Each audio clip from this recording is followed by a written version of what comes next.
강원도 동해안을 따라 자리 잡은 작은 어촌 마을. 여름에 널기는 좁은 골목과 오래된 기와집 사이를 헤매며 눌러앉아 있었다. 파도 소리가 멀리서 들려왔지만 그 시원한 울림도 집안에 고려 있는 답답한 공기를 풀어주지는 못했다. 한옥 마당 한쪽에서는 서른이 젖은 수건을 짜내어 남편의 이마에 얹고 있었다. 39의 나이. 세상 사람들은 여전히 그녀를 젊고 아름답다고 말했지만 그녀의 마음은 갈라진 땅처럼 메말라 있었다. 남편 한수는 이제 58, 평생을 바다에서 살아온 어부였으나 몇 해 전부터 병든 폐가 그의 몸을 울가매고 있었다. 기침은 늘 깊고 길었고 숨결마다 새소리가 섞여 나왔다.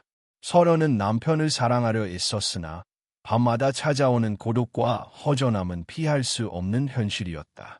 그녀의 몸과 마음은 여전히 따뜻한 손길을 갈망했지만 병든 남편은 더 이상 그 갈망을 채워줄 수 없었다. 그녀는 스스로를 다그쳤다. 나는 아내다. 지켜야 한다. 흔들려선 안 된다. 그러나 목 안에 맴도는 그 말들은 늘 자신을 설득하지 못한 채 흩어지곤 했다. 그날 저녁 마당 밖에서 오토바이 소리가 울려 퍼졌다. 서른은 반사적으로 몸을 돌렸다. 한수가 누워있던 방에서 힘겨운 기침 소리가 이어졌고 마침내 현관문이 열렸다. 어머니, 낮고 굵은 목소리가 울렸다. 현관에 들어선 이는 민준이었다.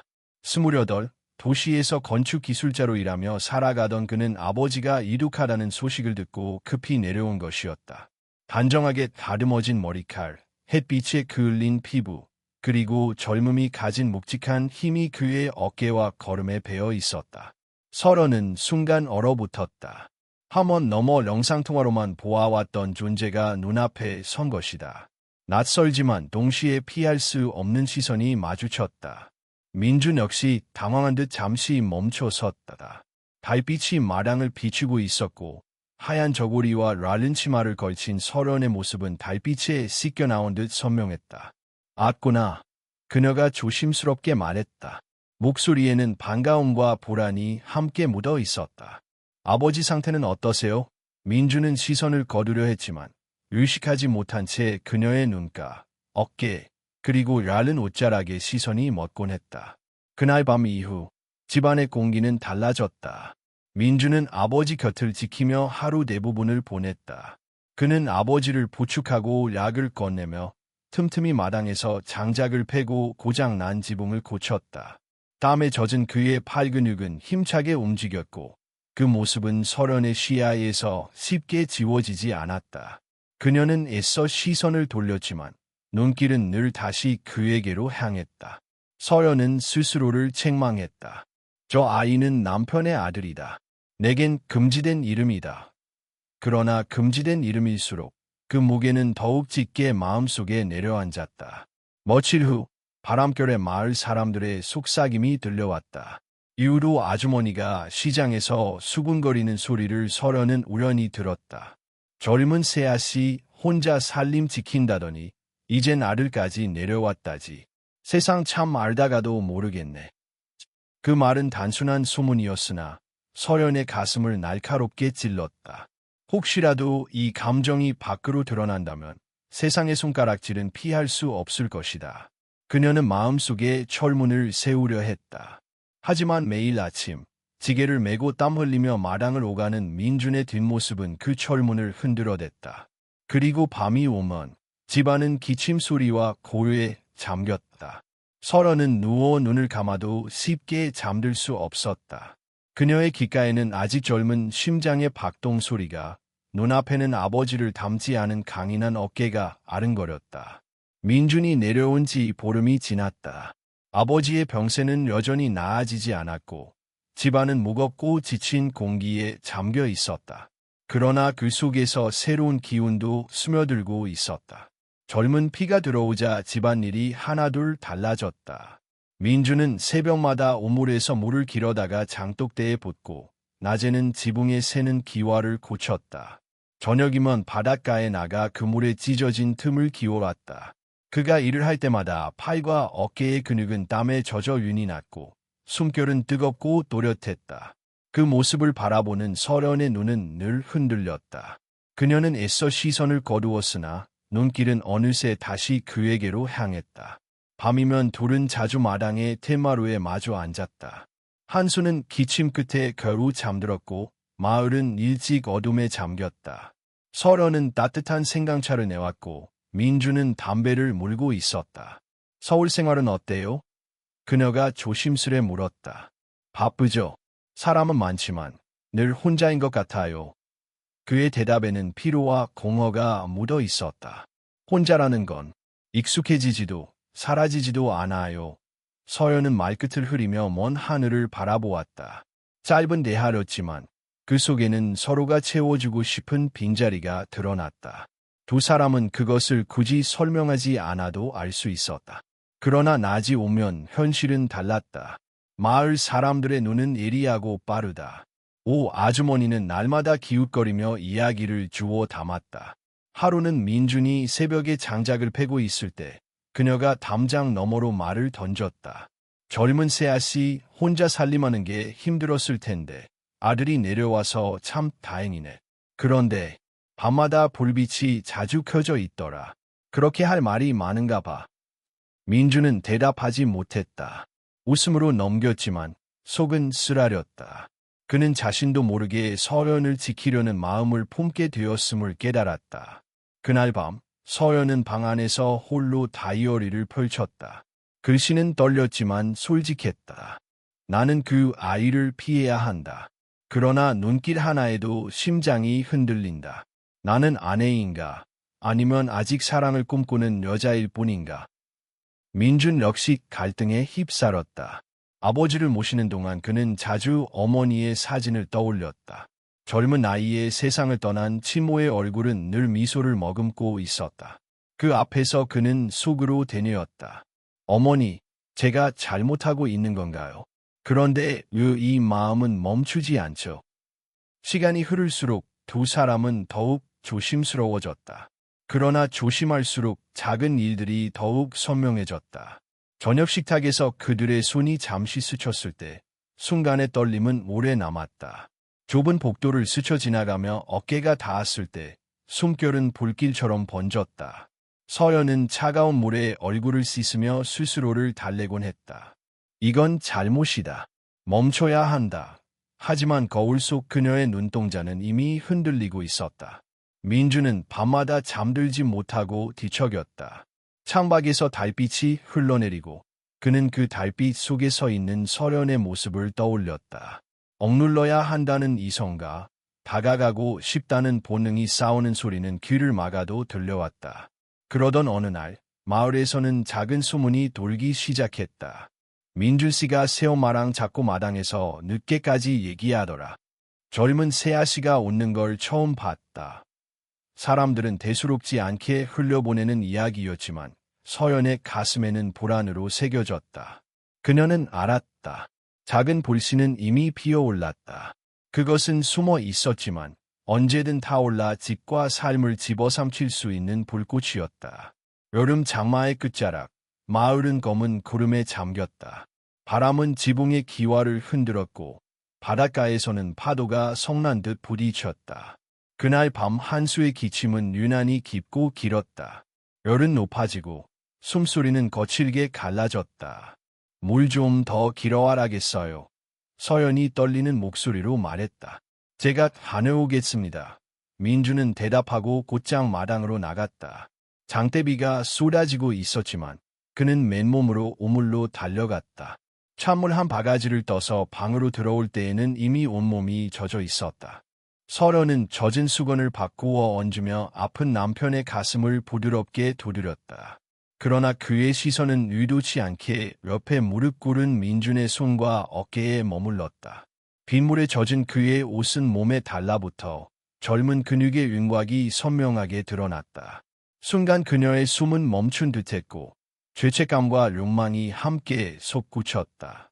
긴 밤이 지나 새벽이 가까워졌을 무렵 한수는 잠시 안정된 듯 깊은 잠에 빠졌다.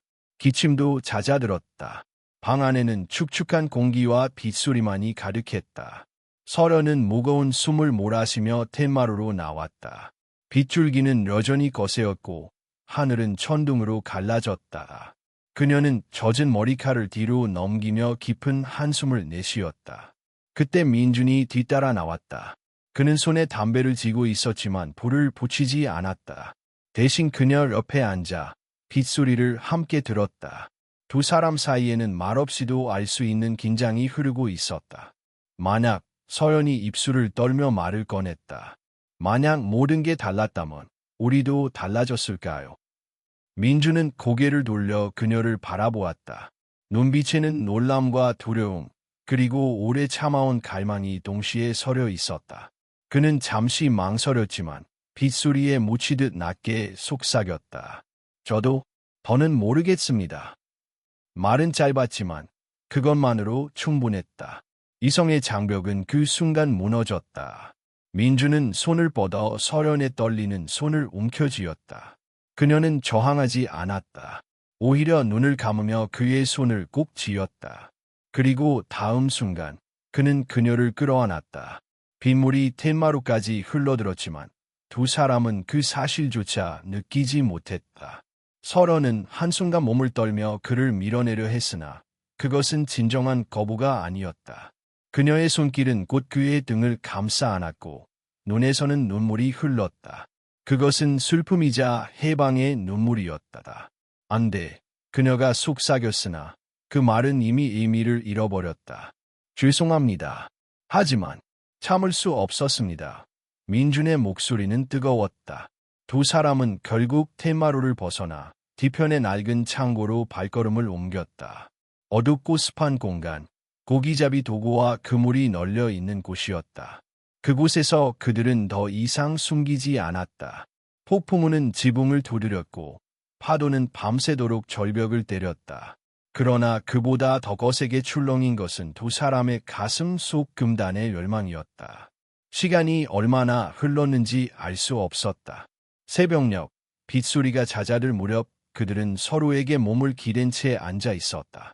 숨결은 여전히 뜨거웠고 죄책감은 더욱 짙어졌다. 이제 어떻게 해야 하죠? 서연이 떨리는 목소리로 물었다. 모르겠습니다. 하지만 돌아갈 수는 없겠죠. 민주는 대답하며 그녀의 손을 놓지 않았다. 그 순간 두 사람 모두 알았다. 이미 선은 넘어섰고 되돌릴 수 없었다. 폭풍우가 지나간 뒤 며칠 동안 집안의 공기는 한층 더 무거워졌다. 한수의 기침은 잦아들었으나 그것은 차도가 아니라 악화의 신호였다. 그는 점점 말을 아꼈고 눈빛마저 흐려졌다. 민준과 서련은 전보다 더욱 조심스러워졌다. 낮에는 그저 아픈 이를 돌보는 가족의 모습으로, 밤에는 서로의 시선을 피하는 연기로 하루를 채웠다. 그러나 숨길수록 더 선명해지는 갈망은 여전히 마음 깊은 곳에서 불씨처럼 타올랐다. 마을 사람들은 병세가 깊어진 한수를 걱정하며 찾아왔다. 상복을 입을 날이 멀지 않았다는 수군거림도 들렸다. 오 아주머니는 방문할 때마다 날카로운 눈길로 서연과 민준을 번갈아 보았다. 세아씨도 고생이 많지. 그래도 젊은 사람이 집에 있으니 든든하겠네. 그녀의 말은 칭찬처럼 들렸지만 속에는 알 수 없는 뉘앙스가 배어 있었다. 어느 저녁, 한수는 갑자기 서연과 민준을 불렀다. 그는 힘겹게 몸을 일으켜 앉았고 두 사람은 그의 안옆에 앉았다. 민준아, 그의 목소리는 바람에 꺼져가는 등불처럼 희미했다. 내가 앞으로 이 집을 지켜야 한다. 그리고 그는 잠시 숨을 고르더니 서연의 손을 잡아 민준의 손 위에 포개었다. 이 여자를 혼자 두지 마라. 땅은 돌보지 않으면 금세 메말라 버린다. 내가 대신 지켜줘야 한다. 그 말에 두 사람은 숨이 멎은 듯 굳어졌다. 그것이 단순히 아내를 부탁하는 유언인지 아니면 이미 모든 것을 눈치챈 자의 은밀한 허락인지 알 수 없었다. 서로는 눈물이 쏟아졌고 민주는 아무 말도 하지 못한 채 고개를 숙였다. 며칠 뒤 회색빛 하늘 아래에서 한수는 마지막 숨을 내쉬었다. 손에는 여전히 아내와 아들의 손길이 얽혀 있었다. 그의 입가에는 묘한 미소가 남아 있었고 방 안에는 정막이 내려앉았다. 장례는 마을의 전통에 따라 치러졌다. 흰상복이 집 안을 가르메웠고 북소리와 곡소리가 이어졌다. 마당에는 조문객들이 끊이지 않았으며 모두가 고인의 성품을 칭송했다. 평생을 바다에 바친 분이지. 아내도 얻고 아들도 장성했으니 큰 복을 누리셨네. 민주는 상주로서 차가운 얼굴로 절을 올리고 인사를 받았다. 서련은 상주석 옆에서 우러라며 곡을 이어갔다. 겉으로 보이는 모습은 그저 효자와 충실한 아내였다. 그러나 그들의 가슴 속에서는 날카로운 죄책감이 피를 토하듯 몰려왔다. 밤마다 두 사람은 장례를 치르는 손님들 틈에서 서로를 피했다. 하지만 눈길은 의도치 않게 자꾸 마주쳤다. 그 눈빛 속에는 말할 수 없는 비밀과 무너져 내리는 두려움이 깃들어 있었다. 장례가 끝난 뒤 집은 갑자기 넓고 쓸쓸해졌다. 기침 소리조차 사라진 방 안은 텅 비어 있었고 바닷바람은 더 차갑게 느껴졌다. 민주는 서울로 돌아가야 할 날을 앞두고 서련을 바라보았다. 그녀는 초췌한 얼굴로 아궁이에 불을 지피고 있었지만 눈빛은 여전히 흔들리고 있었다. 그날 밤 두 사람은 테마루에 나란히 앉았다. 아무도 없는 집. 그러나 세상의 시선은 여전히 그들을 둘러싼 듯했다. 아버지의 말. 혹시 서연이 입술을 깨물며 속삭였다. 민주는 대답하지 않았다. 대신 그녀의 손을 조심스럽게 감싸쥐었다. 손끝이 떨렸지만 놓을 수 없었다. 바다는 멀리서 잔잔히 출렁였고 하늘에는 달빛이 희미하게 흘렀다. 그러나 두 사람의 마음은 여전히 폭풍우 속에 서 있었다. 장례가 끝난 지 한 달이 흘렀다. 민주는 다시 서울로 돌아갔지만 매주 주말이면 기차를 타고 마을을 찾았다. 집안일은 여전히 많았고 서연은 홀로 그것을 감당하고 있었다. 그러나 그녀의 몸과 마음에는 전보다 더 큰 변화가 찾아오고 있었다. 처음에는 피곤과 두통, 아침마다 몰려오는 구역질이었다. 장래의 후유증이라 생각했지만 시간이 지날수록 불안은 커졌다. 어느 날 달력을 보던 서련은 손에서 힘이 빠졌다. 두 달째 피가 보이지 않았다. 떨리는 마음으로 읍내 작은 산부인과를 찾았다. 진료실에서 의사는 미소를 지으며 말했다. 축하드립니다. 임신 2달 차에 들어섰습니다. 남편분이 가신 뒤에도 이렇게 기적이 찾아오다니 큰 복이네요. 서련은 아무 말도 할 수 없었다. 귀에 맴도는 의사의 말은 따뜻했지만 그녀의 가슴을 파고드는 것은 차가운 공포였다. 세상이 알지 못하는 진실, 뱃속의 아이는 한수의 것이 아니었다. 병원을 나와 시장길을 걸을 때 마을 사람들은 그녀를 향해 축복을 건넸다. 한수 형님이 떠나도 씨를 남기셨네.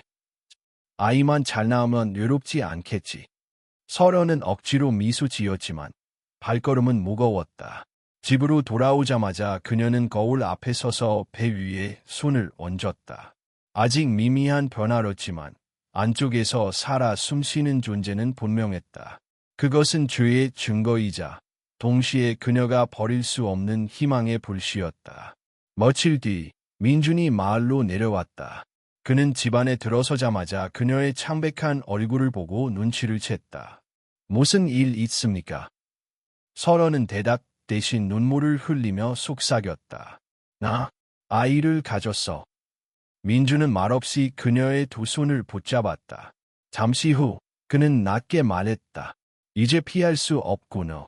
하지만 이 아이는 잘못이 없습니다. 우리가 죄를 지었다면 그것은 우리의 몫이지 아이의 몫이 아닙니다. 그날 밤 두 사람은 오랫동안 이야기를 나누었다. 어떻게 살아야 하는가? 세상과 마을 사람들의 시선은 어떻게 견뎌야 하는가? 민주는 서울로 돌아가야 했지만 그는 결심한 듯 말했다. 매주든 매일이든 나는 돌아올 겁니다. 아버지께 약속했잖아요. 땅을 버리지 말라고. 서련은 그의 어깨에 기대며 눈을 감았다. 두려움은 사라지지 않았지만 그 안에서 이상한 평온이 자라나고 있었다. 겨울이 다가오자 바닷바람은 차가워졌다. 마을은 여전히 소문에 민감했고 오 아주머니의 눈길은 여전했다. 그러나 서련은 더 이상 눈길을 피하지 않았다. 뱃속의 생명이 그녀에게 힘을 주고 있었다. 어느 날 서연과 민주는 바닷가 언덕 위에 함께 섰다. 회색 하늘 아래 파도는 끝없이 밀려왔다. 서연은 두 손으로 배를 감싸며 조용히 속삭였다. 이 아이가 태어나면 사람들은 아버지의 마지막 선물이라 말하겠지. 하지만 우리만은 알 거야. 이건 죄이자 또 하나의 시작이라는 걸. 민주는 그녀의 손을 덮으며 단호히 말했다. 죄라면 우리가 짊어지면 됩니다. 하지만 이 생명은 반드시 지켜야 합니다. 두 사람은 바다를 바라보았다. 파도는 쉼없이 부서지고 다시 밀려왔다. 마치 죄책감과 희망이 반복되는 그들의 마음처럼 서연은 속으로 다짐했다. 이건 나의 벌이자 나의 은총이다. 그리고 먼 수평선 너머로 희미한 햇빛이 비쳤다. 폭풍우와 장례, 그리고 수많은 눈물이 지나간 자리 위로 새로운 아침이 열리고 있었다. 결국 그들의 미래는 아무도 알 수 없었다. 그러나 분명한 것은 이제 뱃속에 작은 생명이 두 사람을 묶고 있다는 사실이었다. 그것은 금단의 열매이자 또 다른 희망의 씨앗이었다.